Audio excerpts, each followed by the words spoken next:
The ninth year of Dead by Daylight was chaotic to say the least. While it's not the worst year the game has ever experienced, it's definitely not the best.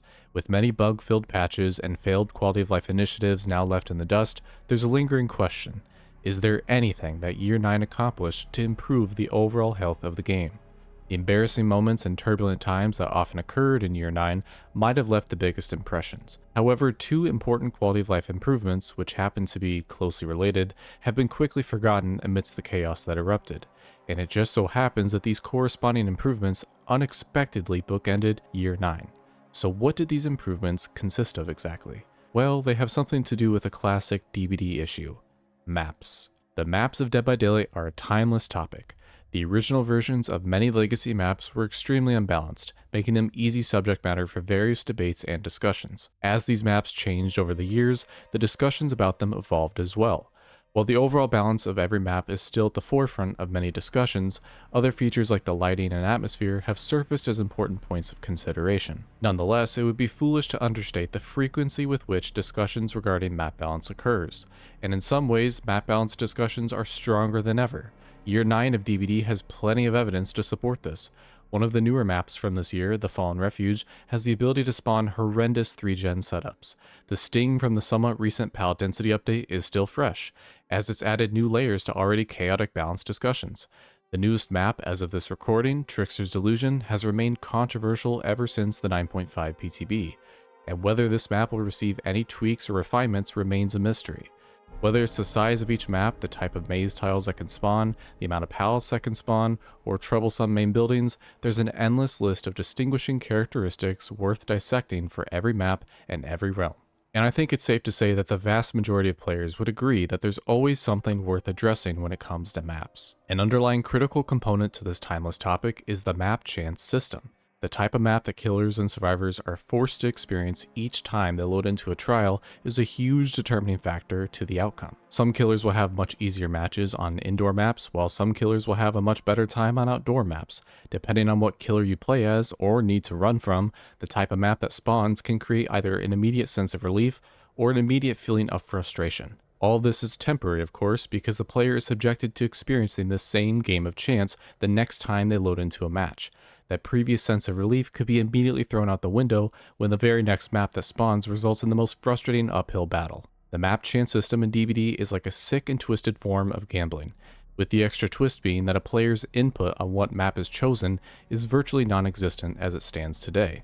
At one point in time though, players had a powerful tool at their disposal to help guide the map chance system, with that being the use of map offerings. Using a map offering all but guaranteed a certain map or realm to spawn. In doing so, the offering screen could create either temporary relief or temporary frustration for players on either side, as the sight of a particular map offering would force players to mentally prepare for whatever was headed their way. However, in patch 9.0, this all changed. The power of map offerings was diminished from a 100% guarantee to a meager 20% increased chance. This change was inevitable as the power of map offerings had been a growing crisis for many years. This problem only worsened as the number of unique maps and realms increased. Each subsequent new map and realm had a new set of issues, or in some cases they contained more extreme versions of commonplace issues. Whether those troubles involved lopsided palette distributions, strong main buildings, or even clunky hitboxes, there was always something to fear with the addition of a new map or realm, and having a guaranteed way to visit a specific realm was an insanely powerful tool. With the press of a button, a match could instantly favor one side or the other. And while some map offerings were used more innocently, there were many used for more nefarious purposes. Some survivors would crave every advantage possible in their loadout, so they'd equip a spicy map offering that allowed for easier looping against most killers. Some killers would use map offerings for nightmarish builds, and then some players on both sides used map offerings for more simple reasons, like for personal preference or comp practice. With the power of map offerings essentially being erased in patch 9.0 though, the map chance system was all that remained between a player's feeling of temporary relief or temporary frustration with a selected map. Unfortunately, the problem with maps being left up to fate is that the map chance system was a bit wonky. The way maps were weighted tended to favor certain maps and realms over others. Anyone who has played DBD within Year 9 has probably noticed this impact. The most common realms that were spawning were realms such as Devarka Deepwood, Raccoon City, Silent Hill, Hawkins, Haddonfield, rest in peace, Badham, Glenvale, Giddy Meat Plant, and Larry's.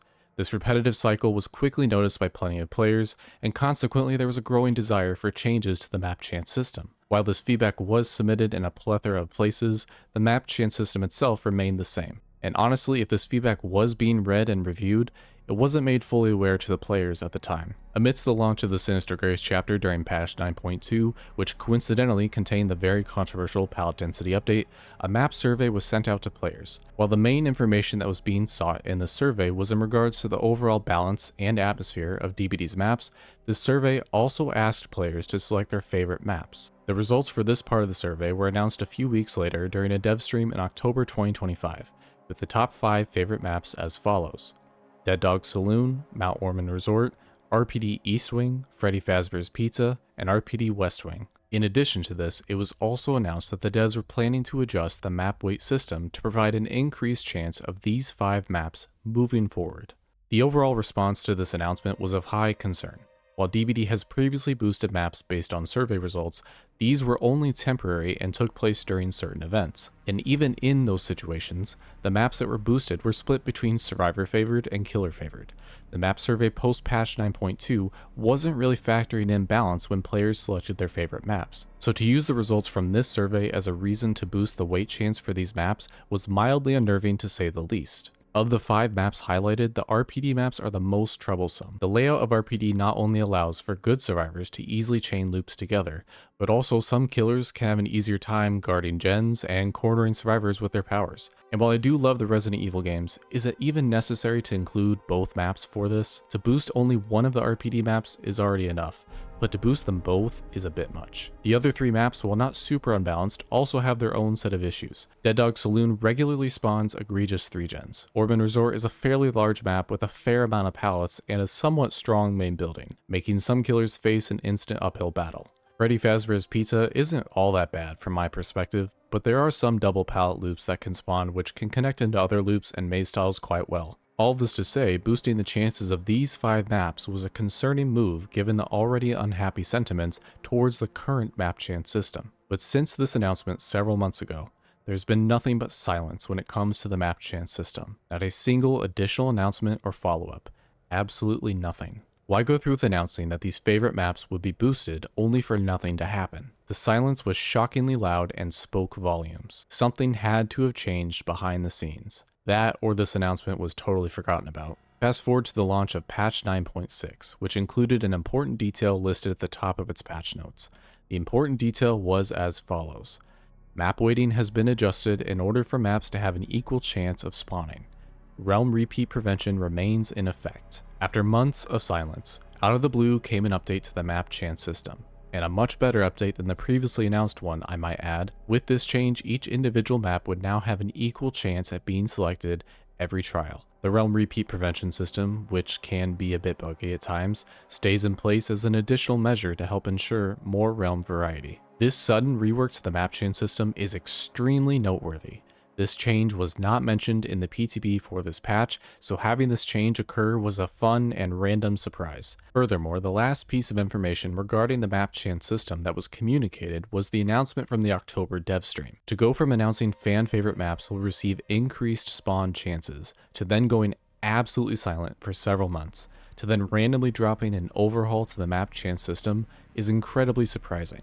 Whether this map chance system change has been noticeable for most players is certainly up for debate. However, from my anecdotal data and observations since this patch went live, I do feel more positive about the map chance system and how it's functioning. And while there's still a chance of getting an unwanted map, just having a slightly decreased chance of getting the maps that were previously being overloaded is a welcome change. Ignoring the previously announced plan for the map chance system and instead choosing to make the maps equally weighted is one of the best decisions that was made in year 9. A year that was filled with many failed quality of life initiatives. Is it too bold to claim that this map chance system overhaul being randomly dropped into the last major patch is the best quality of life change that was actually enacted in year 9? Not to mention year 9 started with already big changes to the map chance system, with that being the absolute gutting of map offerings. So to end up having year 9, a year filled with many bugs and failed improvements, providing healthy changes to one of the game's long-standing problems during the first and last patch, is poetic to say the least. It's the perfect way to bookend a year filled with many ups and downs. And while year 9 has certainly not been one of the best years for DBD, it's also not one of the worst. These overhauls to the map chain system are not deserving of being lost in the fog and chaos. These are the kinds of overhauls that deserve more praise. These are the kinds of quality of life initiatives that prove to me that behavior does listen to feedback,